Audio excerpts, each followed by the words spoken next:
오늘의 본문은 사무엘상 7장 1절에서 12절까지입니다. 오늘의 본문은 사무엘상 7장 1절에서 12절까지 제가 가지고 있는 성경으로는 구약 성경 417페이지에 있습니다.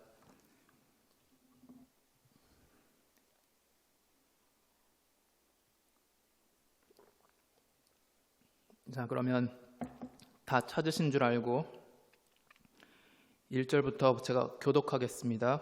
제가 먼저 읽겠습니다.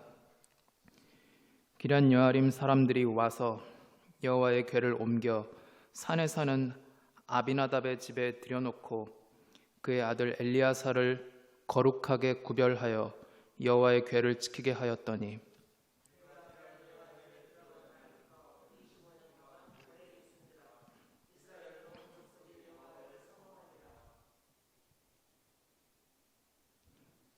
사무엘이 이스라엘 온 족속에게 말하여 이르되 만일 너희가 전심으로 여호와께 돌아오려거든 이방신들과 아스타롯을 너희 중에서 제거하고 너희 마음을 여호와께로 향하여 그만을 섬기라.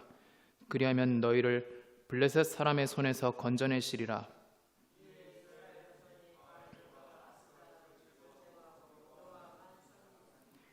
사무엘이 이르되 온 이스라엘은 미스바로 모이라. 내가 너희를 위하여 여호와께 기도하리라 하매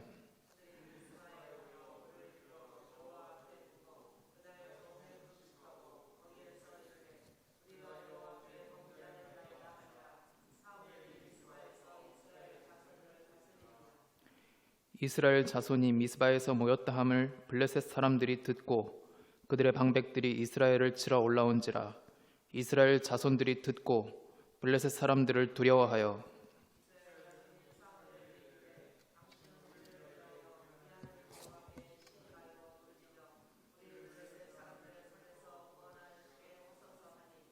사무엘이 젖 먹는 어린 양 하나를 가져다가 온전한 번제를 여호와께 드리고 이스라엘을 위하여 여호와께 부르짖음에 여호와께서 응답하셨더라.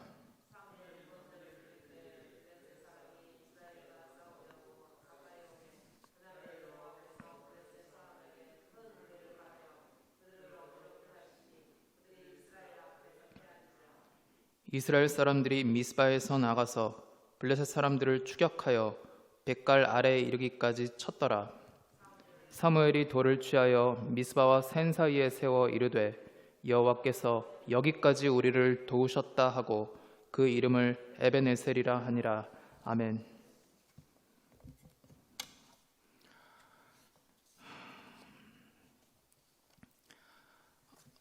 오늘 설교하기에 앞서 제 시선이 원고에 고정돼 있더라도 여러분 이해를 좀 부탁드립니다. 시간 관계상 바로 설교를 시작하겠습니다.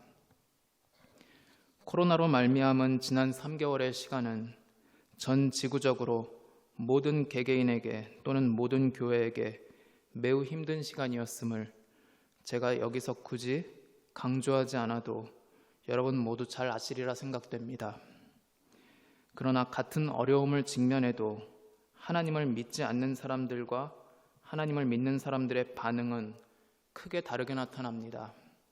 따라서 오늘 설교는 오늘 본문 속 어려움에 직면한 이스라엘의 모습을 통해 첫째, 우리의 상태를 진단하고 둘째, 참된 성도의 반응은 어떠하며 더 나아가 고난 속의 성도의 유익이 무엇인지 살펴보겠습니다.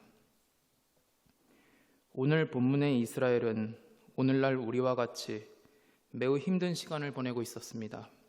그래서 오늘 본문을 살피기 전에 먼저 앞서 그들에게 어떤 일이 일어났는지 이스라엘의 상황을 간략하게 말씀드려야 할 것 같습니다.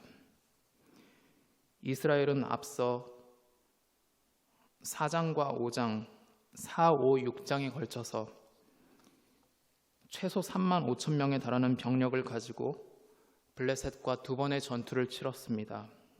이 전투를 흔히 우리가 아벡 전투라고 말합니다. 이 블레셋은 본래 그리스에 속한 이 고린도 바로 밑에 있는 크레타 섬에 거주하던 민족이었는데 오늘 가나안 땅에 우리가 보고 있는 블레셋은 그 크레타 섬의 일부가 본래 이집트를 침공하려다가 이집트가 너무 막강해서 실패하고 그 옆에 있던 가나안 땅으로 정착한 민족들이었습니다. 당시 이 시기상 이스라엘은 청동기 문화에서 철기 문화로 이 전환해가는 과도기적 시점이었던 데 반해 이 블레셋은 이렇게 발달해 있는 철기 문화로 인해서 이 철기 문화를 가지고 있었기 때문에 그 영토는 우리가 그 영토상으로 보면은 별거 아닌 것 같지만 이스라엘이 상대하기에 매우 까다로운 민족이었습니다. 이런 옆구리의 가시와도 같은 블레셋과의 첫 번째 전투에서 이스라엘은 4,000명을 잃었습니다.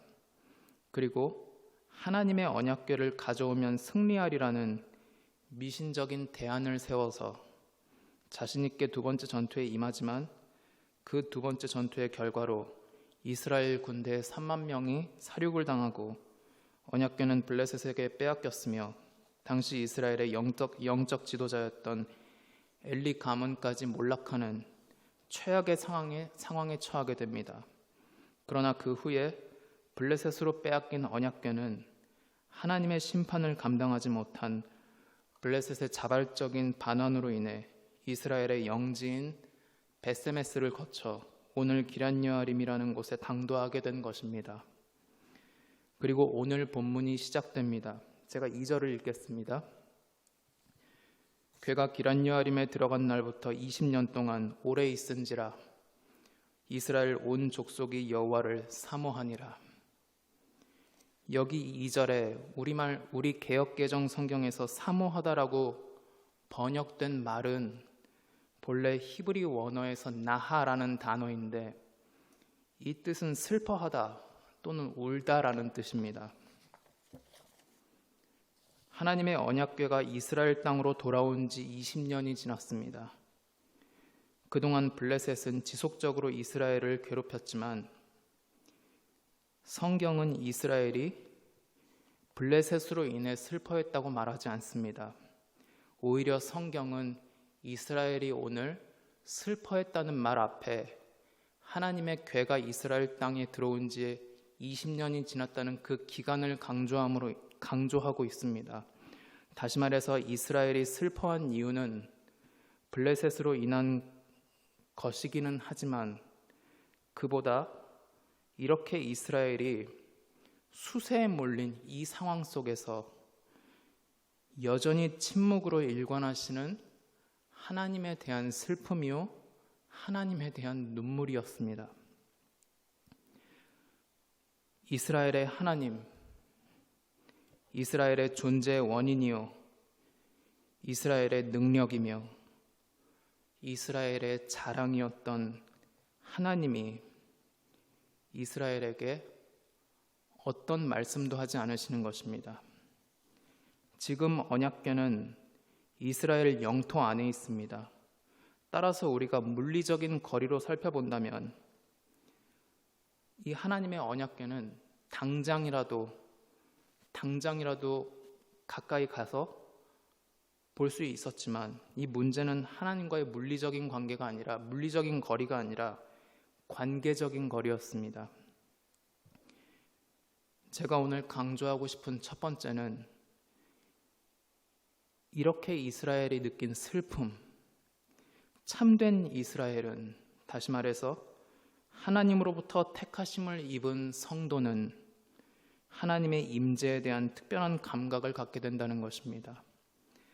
마치 우리가 보기에 아무것도 아닌 작은 씨앗 속에서도 생명이 있어 땅에 심기워지면 그 씨앗이 싹을 틔우는 것처럼 그 안에 생명이 있는 것은 반드시 그 생명을 증명하게 되어 있습니다. 이 생명이 성도에게는 특별히 하나님과의 교통 속에서 고난 속에서 나타나게 됩니다. 하나님의 사람은 다른 사람의 이목을 신경 쓰기 앞서 하나님의 말씀 속에서, 기도 속에서 서로 사랑을 나타내는 공동체 속에서 임재하시는 하나님, 임재하신다는 말은 하나님이 우리 가까이에서 우리와 교통을 나누신다, 우리와 교제하신다는 의미입니다. 이 공동체 속에서, 말씀 속에서, 기도 속에서 성도는 하나님의 임재를 느끼고, 이 하나님의 임재를 이 임재에 대해서 정확히 설명할 수 없어도 그 안에서 참된 기쁨과 위로, 평안을 얻는 사람들인 것입니다. 그리고 이 사실은 어려움에 직면했을 때도 나타내는 반응을 통해서 차이를 보입니다. 다시 한번 저 읽겠습니다. 이 사실은 어려움에 직면했을 때 나타내는 반응을 통해서도 그 차이를 나타냅니다. 하나님을 믿지 않는 보통 사람들은 어떤 문제에 직면했을 때 그 문제 앞에서 이성을 사용합니다. 이성. 이 본능적으로 다른 감각이, 순간적으로 우리가 가진 감성이나 다른 그 기능이 발동될 수 있지만, 보통 문제가 어려우면 어려울수록 우리 사람은 이성을 통해 문제를 분석하고 대안을 도출합니다. 이게 일반적인 사람의 형태입니다. 이 이성은 하나님이 인간에게 주신 하나님의 형상의 한 부분이며, 이렇게 하나님이 주신 이성을 사용하는 것은 인간의 본성적인 것이요, 그 자체가 악한 것은 아닙니다. 또한 거듭난 성도도 이성을 사용합니다. 성도는 무조건적이고 근거 없는 낙관론에 빠지는 사람들이 아닙니다. 오히려 성령으로 거듭난 이성을 통해 문제를 정확하게 직시하는 사람들입니다. 그러나 특별히 성도는 이성의 시각으로, 인간 이성의 시각으로 문제를 직시하기 이전에 하나님의 말씀 앞에서 하나님의 뜻을 분별하며 하나님의 영광과 임재를 갈망하는 가운데 고난 속에서 믿지 않는 사람들과의 차이를 드러내는 것입니다. 그리고 이러한 때, 성도의 이런 모습 속에서 하나님의 역사는 시작됩니다. 이스라엘이 하나님의 침묵 앞에서 마음을 찢을 때 하나님은 그 섭리 가운데 이스라엘을 위한 지도자를 준비시켜 놓고 계셨습니다. 하나님은 침묵하시는 중에서도 우리를 향한 구원의 통로를 준비시키는 분임을 믿으시기 바랍니다. 이것이 하나님 아버지의 성품이며 그 어떤 순간에도 우리가 붙들고 놓지 말아야 할 우리 모든 구원의 근거가 되는 겁니다. 하나님이 준비시킨 사람이 바로 이스라엘의 사사요, 제사장이요, 동시에 선지자였던 사무엘입니다. 사무엘은 이러한 사태가 도래하기 전에 하나님이 친히 부르신 사람이고 준비시킨 사람으로 이스라엘에게 가장 중요하고 유일한 해결책이 무엇인지 정확하게 간파하고 있던 사람이었습니다. 그리고 사무엘이 제시한 해결책은 이스라엘의 온전한 회개였습니다. 3절을 읽겠습니다. 사무엘이 이스라엘 온 족속에게 말하여 이르되 만일 너희가 전심으로 여호와께 돌아오려거든 이방신들과 아스타롯을 너희 중에 제거하고 너희 마음을 여호와께로 향하여 그만을 섬기라. 그리하면 너희를 블레셋 사람의 손에서 건져내시리라. 이미 아시다시피, 여러분들도 이미 아시다시피 회개는, 온전한 회개는 믿지 않는 사람들이 하는 것 같은 탄식이나 후회와는 다릅니다. 그리고 어떤 결단을 내리는 것도 아닙니다. 온전한 회개는 하나님과의 인격적인 관계의 문제를 온전히 인식하는 데서 시작합니다. 다시 말씀드리겠습니다. 온전한 회개는 단순히 어떤 것을 하는 게 아니라 가장 먼저 하나님과 나의 인격적인 관계에 대한 이 문제를 인식합니다. 내가 하나님 앞에 지금 어디에 있는가? 내가 지금 어디에 있는가? 이 인식으로부터 시작합니다. 그리고 지금까지 행하던 죄를 미워하고 애통하며 이 죄를 끊고 죄와 싸우는 것을, 이걸 존 칼빈이 한 말로 치면 죄 죽이기를 행하는 것을 우리는 참된 회개요 온전한 회개라고 부릅니다. 그리고 이렇게 준비된 사무엘은 하나님께 예배드리기 위해 미스바로 모읍니다. 5, 6절을 제가 읽겠습니다. 사무엘이 이르되 온 이스라엘은 미스바로 모이라. 내가 너희를 위하여 여호와께 기도하리라 하매 그들이 미스바에 모여 물을 길어 여호와 앞에 붓고 그날 종일 금식하고 거기에서 이르되 우리가 여호와께 범죄하였나이다 하더라. 사무엘이 미스바에서 이스라엘 자손을 다스리니라.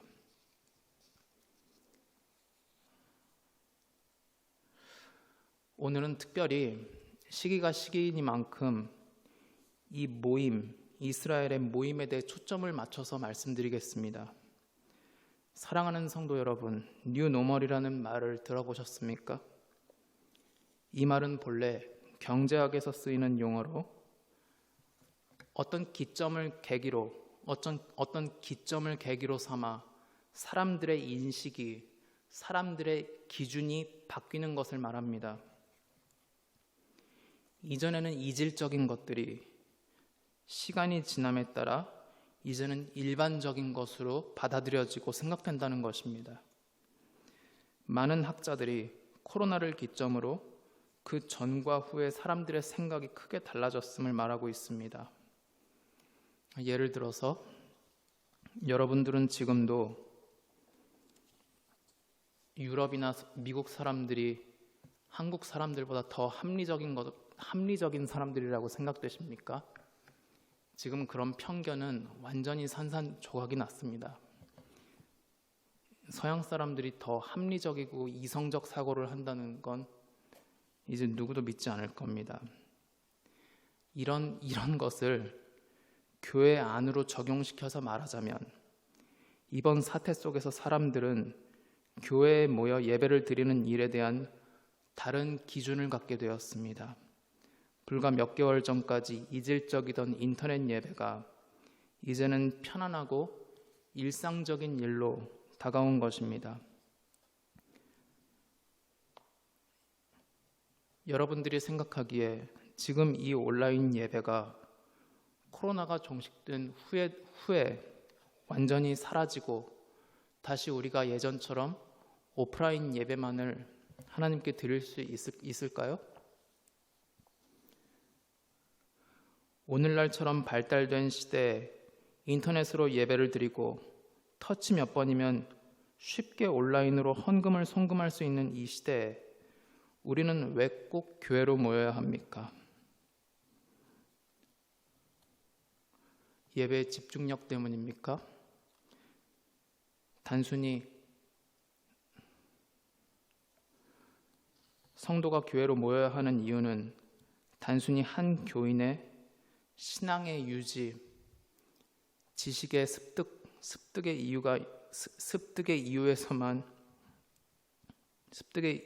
습득의 차원에서만 있는 것은 아닙니다. 물론 한 사람의 구원은 하나님과 그 자신의 1대1의 문제입니다.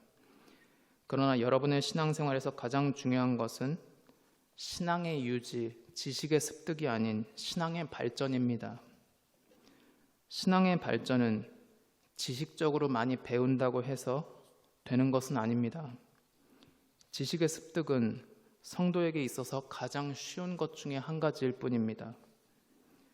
그러나 나와 다른 사람들과의 만남 속에서 신앙의 교제를 나누는 가운데 여러분 스스로의 신앙을 객관적으로 돌아보며 또 어려운 성도를, 다른 사람들을 자발적으로 돕고 그 사람들을 사랑하는 나와 옆에 있는 지체의 모습 속에서 우리는 그리스도의 모습을 나타내고 참된 신앙의 성숙을 이루어가며 발전합니다. 고린도전서에서 사도 바울이 교회를 그리스도의 머리로 하는 한 몸으로 비유한 것을 기억하십시오. 우리 몸의 모든 장기와 지체가 기능이 다르고 하는 일이 다르지만 각 지체가 연합을 이룰 때만이 온전한 한 몸을 이루는 것처럼 하나님은 그 모든 다른 모습들이 서로 부족한 부분을 채우며 세상 가운데 교회의 덕을 세우기를 기뻐하신 것입니다.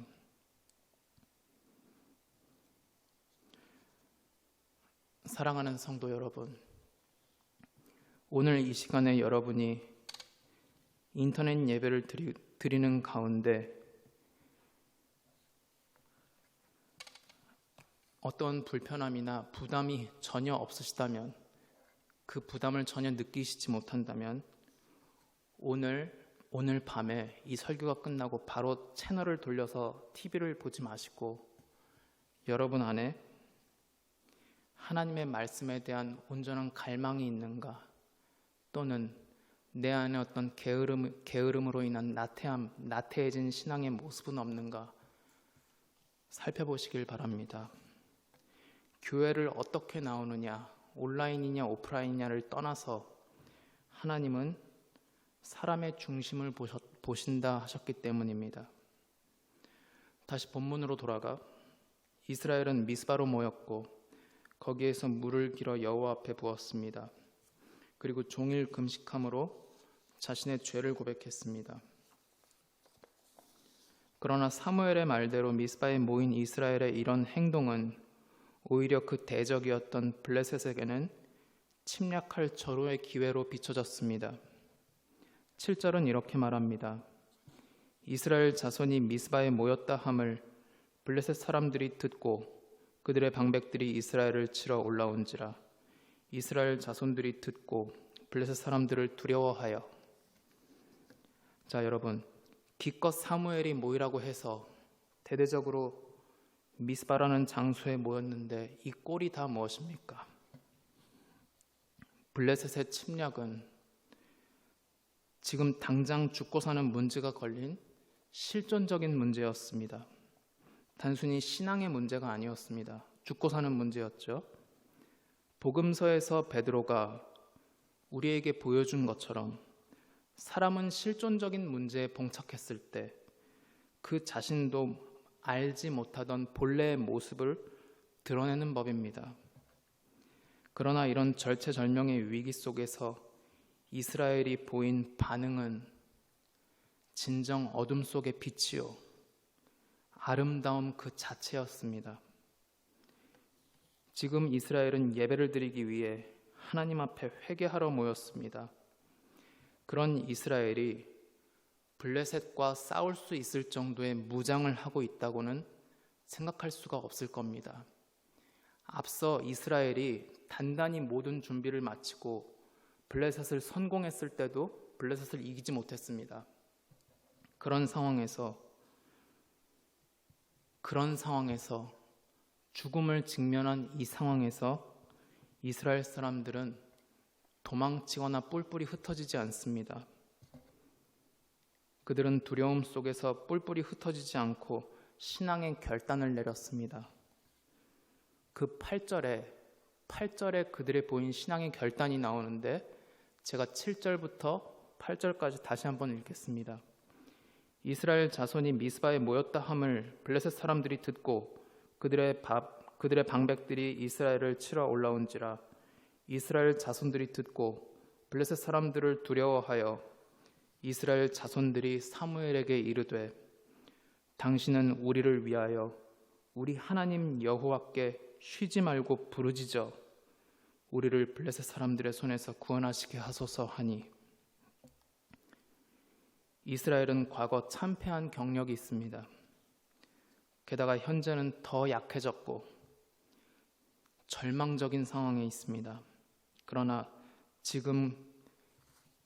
지금에서야 이스라엘은 그들의 참된 정체성, 하나님이 본래 바라시던 온전한 모습을 나타내고 있는 것입니다. 그리고 성경은 이렇게 9절에서 이렇게 말합니다. 사무엘이 젖먹는 어린 양 하나를 가져다가 온전한 번제를 여호와께 드리고 이스라엘을 위하여 여호와께 부르짖음에 여호와께서 응답하셨더라. 이스라엘이 자신들의 온전한 모습, 자신들의 온전한 정체성을 회복한 그때 20년이라는 그 길고 긴 침묵을 깨시고 하나님이 응답하셨습니다. 하나님이 응답하셨습니다. 그리고 하나님이 응답하시면 게임 끝입니다, 여러분. 하나님은 블레셋 앞에서 천둥을 통하여 자연에 대한 당신의 주권을 나타내셨습니다. 하나님이 이스라엘과 함께 하신 사실을 블레셋이 분명히 알 수 있도록 나타내신 것입니다. 블레셋이 하나님의 천둥 소리만 듣고도 패한 이유가 잘 이해가 안 되실 수도 있습니다. 그러나 이건 블레셋의 입장을 잘 생각해 보면 알 수 있습니다. 그들은 이미 이집트에 10가지 재앙을 내리시고 이집트를 초토화시킨 하나님의 명성을 잘 알고 있었습니다. 왜냐하면 그들이 이전에 이집트를 침공했다가 이집트의 강력함 때문에 실패한 경험이 있기 때문입니다. 게다가 바로 앞에서 하나님의 언약궤 사건으로 인해서 블레셋은 하나님에 대한 트라우마를 이미 가지고 있는 상태였습니다. 사랑하는 성도 여러분, 이제 설교를 정리하겠습니다. 오늘 본문은 과거 참패를 당하던 이스라엘이 어떻게 그 영광을 회복했는가 말하고 있습니다. 그들은 하나님의 침묵에 대해 슬퍼했고 온전한 회개로 하나님의 은혜를 구했습니다. 그렇다고 이스라엘에게 바로 평화가 찾아온 것은 아니었습니다. 그들에게는 여전히 자신들의 목숨을 위협하는 실존적인 문제가 직면해 있었습니다. 그러나 그들이 하나님 앞에 온전할 때 하나님은 이스라엘에게 그 영광을 나타내셨고, 그들이 직면했던 실존적인 문제는 그들의 신앙을 단순히 머리가 아닌 체험으로 변화시키는 도구가 되었던 것입니다. 사랑하는 면류관교회 성도 여러분, 지금 모든 사람은 코로나라는 전염병과 경제 침체라는 언제 끝날지 모르는 실존적인 위기에 직면해 있습니다. 그리고 이 문제에 대해서 하나님을 모르는 사람들은 사회적 거리두기와 재난지원금, 백신 개발이라는 대안을 통해 이 때가 지나가기를 기다리고 있습니다. 여러분도 이 같은 방법으로 이 문제가 지나가기를 기다릴 수 있습니다. 그러나 사랑하는 성도 여러분, 이렇게 이 위기가 지나고 나면 여러분에게 남는 유익이 무엇입니까? 성도가 신앙생활을 한 기간이 오래됐을 때 성도가 얻는 유익이 무엇입니까? 그 유익은 단순한 지식이 아닙니다. 또 평탄한 인생이 아닙니다. 성도가 얻는 진정한 유익은 인생에 몰려오는 수많은 파도를 직시하는 가운데, 그 파도를 경험하는 가운데 그때마다 하나님을 갈망하고 그 속에서 때를 따라 우리에게 주시는 하나님의 말씀, 그때마다 너무나도 적절하게 우리에게 주시는 그 하나님의 말씀을 붙들고 그 안에서 위로를 얻고 그 인생 가운데 나타난 하나님의 놀라운 섭리를 경험하며 체험적인 신앙과 성숙함, 나아가 하나님 나라를 소망하는 것이 우리가 얻는 진정한 유익인 것입니다. 오늘 이스라엘이 보인 모습을 기억하십시오. 그리고 하나님 앞에서 마음을 찢고 이 어두울 때, 이 어두운 이때를 하나님을 만나는 참된 신앙을 회복하는 기회로 삼으십시오. 그때 여러분의 머릿속에 머물러 있던 지식적인 신앙은 하나님의 역사 속에서 체험으로 바뀌고 그 경험이 여러분을 더 성숙하게 만들어 오늘 이스라엘이 고백한 것처럼 하나님께서 나를 여기까지 도우셨다는 이 고백을 여러분의 입술로 하게 될 것입니다.